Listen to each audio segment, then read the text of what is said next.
All right, this is Honors Algebra 2 Free Calculus. We're doing homework review for section 9.4. We're doing number 79 on page 687.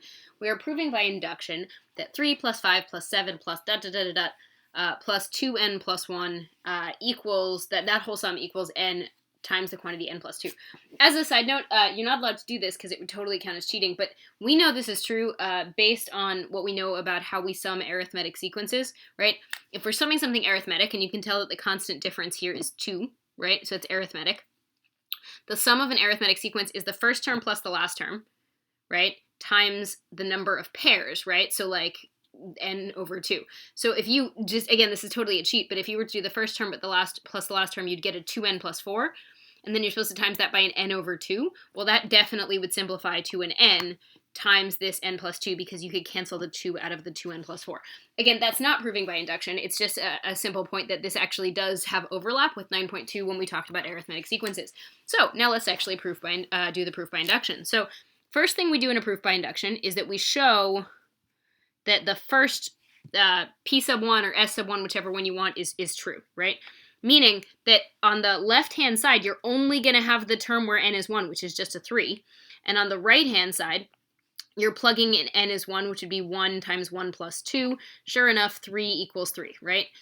Because you're summing all of these terms, right? But if you're only doing p sub 1, you're only summing the first term. P sub 2 would be the sum of both terms. P sub 3 would be the sum of the 3 terms. P sub 4 would be the sum of the first 4 terms. So p sub 1 is just the first term on this side. So we did the first step. The second step of induction is to assume that p sub k is true, right? Meaning 3 plus 5 plus 7 plus ... Instead of an n, I'm going to write 2k plus 1 instead of 2n plus 1. We are assuming that it is a fact that that is equal to k times the quantity k plus 2. So this right here, this is a fact. That's the assumption that we're making, okay? Assuming that that's a fact, our step 3, which is always the hardest part of the induction, is to use that fact to prove that p sub k plus 1 is true. So we're going to prove p sub k plus 1, using this fact that we have. So p sub k plus 1 is going to be 3 plus 5 plus 7 plus up to the kth term, which will be 2k plus 1, right? That's how far we got before, 2k plus 1, plus the term after that. Well, that's going to be 2 times the quantity k plus 1 plus a 1, right? Which we'll deal with in a sec. Sorry, I'll inch my way over. And okay, so this was the first k terms that we already had. This is the k plus 1th term. That equals what happens when I plug a k plus 1 in here, which will be k plus 1 times k plus 1 plus 2, right? And it's a little bit out of room, but you get the idea. So, and let me buy myself just a smidge of space. K plus 1 times k plus 1 plus 2, right? So if I clean this up a little bit, the first thing I notice is that this whole chunk, these first k terms, can be replaced by the fact that we wrote in part 2.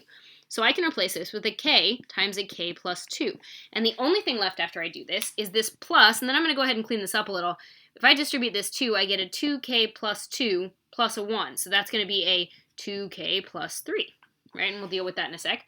And on the other side, I'm trying to show that that's equal to a k plus 1 in parentheses, and then k plus 1 plus 2 would be k plus 3. So I'm trying to show that this equals this, right? And again, we're trying to show it, so I'm going to go ahead and put a question mark right there, right? So I get k squared plus 2k plus 2k plus 3 is going to equal k plus 1 times k plus 3. If I clean this up, I get k squared plus 4k plus 3 is supposed to equal k plus 1 times k plus 3, right? And again, we're still not sure yet, but as soon as I make these look identical, then I know I'm done. And sure enough, I get k plus 1 when I factor times a k plus 3 equals a k plus 1 times a k plus 3, QED.